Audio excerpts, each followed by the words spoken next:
सबसे पहले आपको बताएं, पंजाब असेंबली के स्पीकर मलिक अहमद खान ऑपोजिशन के रवैये पर सीखपा हो गए। एथिक्स कमेटी बनाने का ऐलान कर दिया। कहा, हर हाल में पंजाब असेंबली के ऐवान का नज़्म ज़ब्त बरकरार रखा जाएगा। किसी को माँ बहन की गालियां देने की इजाजत नहीं दूंगा। ऐवान में अराकीन की तरफ से दी जाने वाली गालियों और गलत जबान की तहकीकात की जाएंगी। सबको अपनी हुदूद में रहना पड़ेगा। ये कोई जलसा नहीं है, ये कोई कंटेनर नहीं है। This is house and I am the speaker of this house. I will maintain the order. Mind it. क्या करूं मैं इन हालात में, जब वो लोग अपनी बिल्कुल हर इखलाकी सतह से नीचे गिर जाएंगे, हर उनकी उस बात के अंदर गलाजत, बदबू और इस किस्म की गंदी गुफ्तगू होगी, तो किस तरह से ऑर्डरली कंडक्ट मेंटेन होगा। जो पहले हुल्लड़बाजी नारों की हद तक होती थी, जो पहले सिर्फ शोर शराबे की हद तक होती थी, अब नंगी गलीज माँ बहन की गालियों तक पहुंच गई है। मैं आज इन फ्रंट ऑफ यू एक नई कमेटी ऑन एथिक्स कॉन्स्टिट्यूट करने जा रहा हूं। मैं उसका ऐलान करने जा रहा हूं। वो एसरटेन करेगी आज तक के 110 दिन की प्रोसीडिंग को लेकर कि जब से ये असेंबली वजूद में आई, किस किस रुकन को माँ बहन की नंगी गालियां दी। मैंने सुनी है मेरे सामने। इंसदाद दहशतगर्दी अदालत के जज को हिरासा करने के केस में लाहौर हाई कोर्ट के जस्टिस शाहिद करीम ने 4 सफ़ात पर मुश्तमिल तहरीरी उबूरी हुक्म जारी कर दिया है। तफसील जानते हैं नुमाइंदा जियो न्यूज़ नवीन अली से। जी नवीन, बताइए। जी बिल्कुल, लाहौर हाई कोर्ट के जस्टिस शाहिद करीम ने ATC सरगोदा पर दबाव डालने से मुतालिक अस्कुद नोटिस की रिट पिटीशन में जो है इस नोटिस को तब्दील कर दिया और इसका आज तहरीरी हुक्मनामा भी जो है वो जारी कर दिया है। हुक्मनामे के मुताबिक जो है अदालत ने अस्कुद नोटिस को रिट पिटीशन में तब्दील कर दिया है। वफाकी हुकूमत वकील ने यह कहा कि वफाकी हुकूमत सूबा पंजाब की आला और मातहत अदलिया में किसी किस्म के मुदाखलत की हमायत नहीं करती। जस्टिस शाहिद करीम ने मेन अदलिया में मुदाखलत रोकने के लिए 5 निकाती SOPs भी जारी कर दिए हैं। अबूरी हुक्म में यह भी कहा गया है कि वजीर आजम ऑफिस, IB और ISI समेत तमाम सिविल और मिलिट्री एजेंसियों को हदायत जारी करें कि वो मुस्तकबिल में आलिया अदलिया और मातहत अदलिया के किसी भी जज या उनके अमले को अप्रोच नहीं करेंगे। अगली समात पर ऐसी हदायत वाज़ेह अल्फाज में तहरीरी तौर पर अदालत के सामने पेश की जाएंगी। बुलेटिन का आगाज करें और खबर दें, कराची में सुबह सवेरे भी गर्मी की शिद्दत में कमी नहीं हुई। सुबह 8 बजे महसूस किया जाने वाला दर्जा हरारत 38 डिग्री तक पहुंच गया। महकमा मौसमियात के साहिली इलाकों में आज हल्की बारिश की पेशगोई। शहर में 24 घंटे के दौरान हीट स्ट्रोक से 9 अमवात हुई हैं। कराची में हीट स्ट्रोक से मजमूई अमवात की तादाद 26 हो गई है। मुजफ्फराबाद, मालाकंड और गिरदोनवाह में सुबह सवेरे बारिश से मौसम खुशगवार हो गया। महकमा मौसमियात के मुताबिक सिंध और पंजाब के मैदानी इलाकों में मौसम आज भी गर्म रहेगा। बालाई खैबर पख्तूनख्वा, जनूब मशरकी सिंध और शिमाल मशरकी जनूबी बलूचिस्तान में चंद मकामात पर आंधी चलने और गरज चमक के साथ बारिश की पेशगोई की गई है।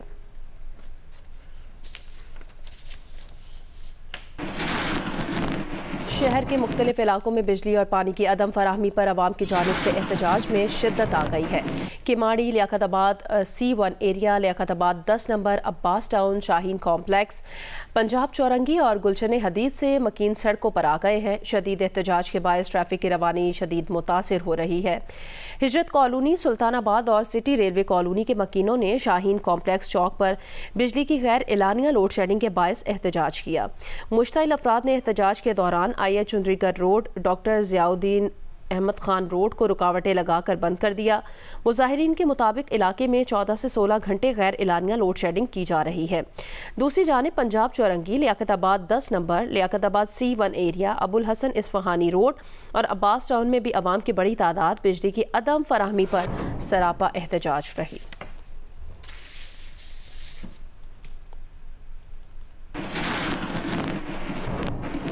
मुल्तान में शदीद गर्मी और बिजली की लोड शेडिंग ने शहरियों को शदीद मुश्किलात से दो चार कर रखा है। तफसील बताएंगे जियो न्यूज़ के नुमाइंदे इमरान चौधरी। जी, मुल्तान शहर और इसके नवाही इलाके इस वक्त शदीद गर्मी की लपेट में है। महकमा मौसमियात के मुताबिक आज ज़्यादा से ज़्यादा दर्जा हरारत 42 डिग्री सेंटीग्रेड रहेगा, लेकिन गर्मी फील्स लाइक 50 डिग्री की शिद्दत होगी। दूसरी जानिब तिब्बी माहिरीन ने जो इस वक्त मुल्तान में हीट वेव चल रही है उससे बचाव के लिए अलर्ट जारी किया है कि ख़ास तौर पर दोपहर के औकात में गैर ज़रूरी सफ़र न करें। शदीद गर्मी की वजह से बिजली की लोड शेडिंग के दौरानिए में भी बहुत ज़्यादा इजाफा हो गया है, जिससे शहरियों को दोहरी अजियत का सामना करना पड़ रहा है। शहर के मुख्तलिफ इलाकों में 2 घंटे से लेकर 8 घंटे तक की लोड शेडिंग की जा रही है। इसमें एलानिया और गैर एलानिया दोनों तरह की लोड शेडिंग की जा रही है। मैं आपको हुकाम का ये कहना है कि जिन इलाकों में लाइन लॉसेस कम है वहाँ पर 2 घंटे की लोड शेडिंग की जा रही है, और जहाँ पर लाइन लॉसेस ज़्यादा है, लोग बिजली चोरी में ज़्यादा मुलविस पाए जा रहे हैं, वहाँ पर लोड शेडिंग का दौरानिया ज़्यादा बढ़ा दिया गया है। कराची में इंतजामिया के तमाम दावे धरे के धरे रह गए हैं। बारिशें तो शुरू हो गई, लेकिन सिंध असम्बली और कराची म्यूनसिपल कॉरपोरेशन के सामने मौजूद नाले मुकम्मल भरे हुए हैं, लेकिन इंतजामिया कहीं मुतहरिक दिखाई नहीं देती। नुमाइंदा जियो न्यूज़ शवाला असलम मजीद अपडेट करेंगी। जी, इस वक्त मैं आपको सिंध असम्बली के बिल्कुल सामने से रिपोर्ट कर रही हूँ और कराची में महकमा मौसमियात ने बारिशों की पेशगोई कर दी है, और जहाँ बारिशों की पेशगोई तो कर दी गई है, लेकिन मैं अपने कैमरामैन दिशान इकबाल को कहूँगी कि यहाँ पर आपको मेरे जो पस मंजर में नाला है इसके मनाजिर दिखाएं कि ये जो नाला है वो पूरी तरीके से जो है वो भर चुका है और ऐवान बिल्कुल सामने है, लेकिन उसके बावजूद हमें यहाँ पर जो मुतालिका इदारे हैं वो दूर दूर तक कहीं पर भी नहीं दिखाई दे रहे हैं। इस नाले के अतराफ में जो घर हैं वो भी मौजूद हैं, पास में यहाँ पर काफ़ी ज़्यादा बच्चे हैं जो खेल भी रहे हैं। इस नाले का इतना शदीद ताफुन है कि मुझसे भी खड़ा नहीं हुआ जा रहा है। जहाँ एक जानिब सिंध असम्बली के अतराफ के नाले की ये सिचुएशन है, वहीं दूसरी जानिब जब हमने कराची म्यूनिसिपल कॉरपोरेशन के सामने मौजूद नाले का जायजा लिया तो ये नाला भी भरा पड़ा है और गंदगी और थैलों का जो ढेर है इस नाले में मौजूद है। जो शहरी हैं उनकी तरफ से, उनकी जानिब से यही कहा जा रहा है कि हर साल बारिशों से कबल जो इंतजामिया है वो दावे तो बहुत करते हैं सफाई के, लेकिन अब तक बारिशों से कबल कोई भी सफाई हमें दिखाई नहीं दे रही है। जी, जंगलात में आग, टिम्बर और लैंड माफिया की पहाड़ों और दरख्तों की कटाई ने मलिका कौसार मरी के कुदरती हुस्न को मांद कर दिया है। शहर को शदीद मौसमियाती तब्दीलियों का सामना भी है। तफसील बताएंगे जवाद अब्बासी। मरी के जंगलात 40,000 एकड़ रकबे पर मुश्तमिल हैं, जो मलिका कौसार की खूबसूरती को 4 चांद लगाते हैं।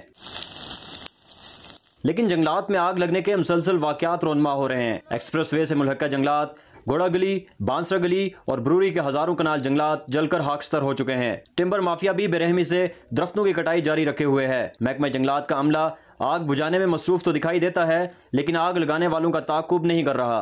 महकमा जंगलात की इंतहाई लापरवाही के बदौलत पूरी मरी में जंगलात को आग लगा दी गई। मुख्तलिफ जंगलों में आग लगाई जा रही है और इसमें साथ टिम्बर माफिया इस चीज का फायदा उठा रहे हैं कि लकड़ी को फरोख्त कर रहे हैं। एक मुनज़्ज़म तरीके से यहाँ पे एक साजिश हो रही है कि तमाम जंगलात को कहीं ना कहीं से आग लगाई जा रही है। रात की तारीकी में चीड़, स्नोबर और दीगर दरख्तों को काटकर मुतलका मशीनों तक पहुँचाया जाता है, जहाँ टिम्बर माफिया चंद टकों के एवज लकड़ी फरोख्त कर देता है। शहरी कहते हैं इन्होंने कई बार महकमा जंगलात को इस बारे आगाह किया, लेकिन कोई एक्शन न हुआ। जियो न्यूज़ ने महकमा जंगलात और जिला इंतजामिया के अफसरान का मौक़िफ़ लेने के लिए कई बार कोशिश की, लेकिन इन्होंने मौक़िफ़ देने से ही इनकार कर दिया। मरी के शहरियों का यही कहना है कि अगर बरवक्त इकदाम न किए गए तो टिम्बर माफिया और लैंड माफिया मरी की ज़मीन और जंगलात को निकल जाएंगे, जिससे न सिर्फ मरी का हुस्न तबाह होगा बल्कि सियाहत और मौसमों पर भी गहरे मनफी असरात मुरतब होंगे। जवाद अब्बासी, जियो न्यूज़, मरी। कौमी असम्बली ने इंतखाबात में मुदाखलत की तहकीकात से मुतालिक अमरीकी ऐवान नुमाइंदगान की करारदाद के खिलाफ करारदाद मंजूर कर ली है। ऐवान ने वाज़ेह किया कि बतौर आज़ाद और खुद मुख्तार मुल्क पाकिस्तान अपने अंदरूनी मामलात में किसी किस्म की मुदाखलत बर्दाश्त नहीं करेगा। सुन्नी इत्तेहाद काउंसिल के अरकान की करारदाद की शदीद मुखालफत।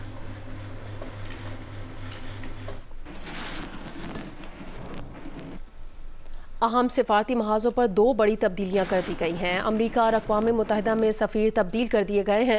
अमरीका में पाकिस्तान के सफ़ीर मसूद खान को हटाकर रिजवान सईद को तैनात कर दिया गया है। अक़वाम मुत्तहिदा में तैनात पाकिस्तान के मुस्तकिल मंदूब मुनीर अकरम की जगह आसिम इफ्तिखार ओहदा संभालेंगे। आसिम इफ्तिखार फ्रांस में सफ़ीर की हैसियत से खदमात अंजाम दे रहे हैं। वज़ारत ख़ारजा की तर्जुमान मुमताज़ ज़हरा बलोच का कहना है ये दोनों तैनातियाँ तकर्रुर और तबादलों का रेगुलर अमल है। इक़दाम दफ्तर ख़ारजा की सिफारिश पर किया गया। जियो स्पोर्ट्स में आपको बताएं T20 वर्ल्ड कप में अब वक्त आ गया है नाकाबिले शिकस्त टीमों में से किसी एक की शिकस्त का। इवेंट की फाइनलिस्ट टीमें जनूबी अफ्रीका और भारत बारबाडोस पहुंच गई हैं, जिनके दरमियान फैसला कुन मारिका आज होगा।